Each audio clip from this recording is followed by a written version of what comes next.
Welcome to the Wednesday edition of Take 5 for Torah, and that answers the question, why do we do that? And it's usually connected to something in the parasha. And this is a little esoteric, but I would like to mention, I've seen paintings of this sort, where a prospective father-in-law wants to test the one who's dating his daughter to see if he's a Talmudic scholar. So he puts a bunch of fruit in front of him. He puts some grapes, some peaches, some apples, bananas, and oranges, and he wants to see which fruit the prospective son-in-law is going to take. Now, what is the chokhmah behind such a test? Because the Talmud tells us that when eating fruits, when all things are equal, we should always favor the 5 fruits for which Israel is praised. Those 5 fruits are grapes, and figs, and pomegranates, and olives, and dates, in that order. However, the Talmud tells us that the order should be switched. Not 1, 2, 3, 4, 5, but 4, 5, 1, 2, 3. When you have these 5 fruits in front of you, the order is actually olives, dates, and then grapes, figs, and pomegranates. Now, why should we do such a thing?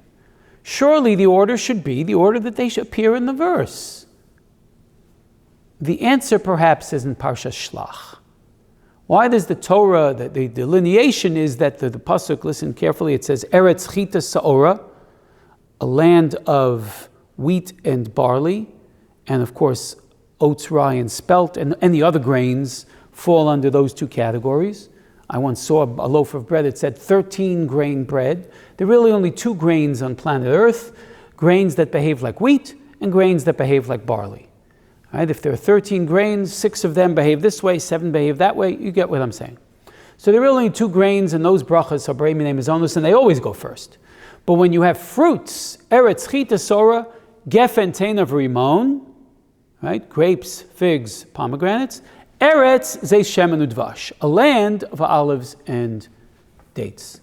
So the Talmud tells us that the proximity to the word Eretz is what determines the favorability of these fruits. So 4 and 5 are closer to Eretz, right? Gefen Teinav Rimon are further away from the word Eretz. So therefore we go 1, 2, 6, 7, 3, 4, 5. But again, why would we do such a thing? And perhaps the answer again is in Parsha Shlach.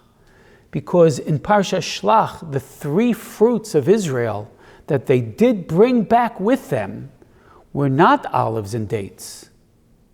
Olives or dates. They were grapes, figs, and pomegranates. Okay, there's a famous picture of 8 of the scouts carrying 1 cluster of grapes, 1 carrying a big fig, and 1 carrying a big pomegranate. So big were the fruits. So the other 2, Yehoshua and Kalev, were not part of that group, but this is how they brought back the fruits. So there is an important musar here. Could we think of blaming grapes, figs, and pomegranates, that's what the scouts took with them? No, I can't blame them, they're inanimate objects.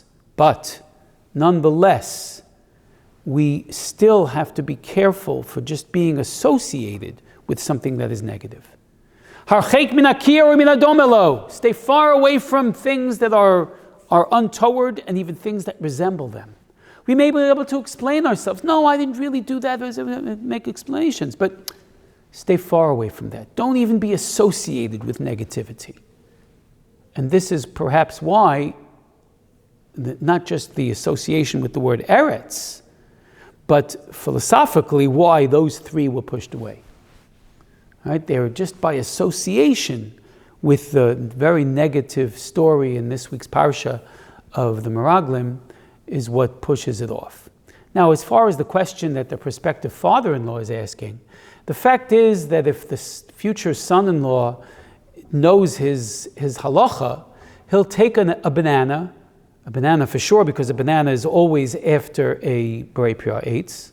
He'll take the banana or he'll take the peach and leave behind the grape or the date or the fig, he'll always take the fruit and he'll explain to his prospective father-in-law, the reason why I took the peach and not the grape is because I like peaches more than grapes. You don't have to take one of those 5 fruits unless that's the one you want more. The Torah prefers that we take the fruit we like more rather than make this message. But if they're all, that's why I started saying everything equal. If we like them all equally, we should take those 5 fruits in the order 4, 5, 1, 2, 3, or 6, 7, 3, 4, 5. And now we know why we do that.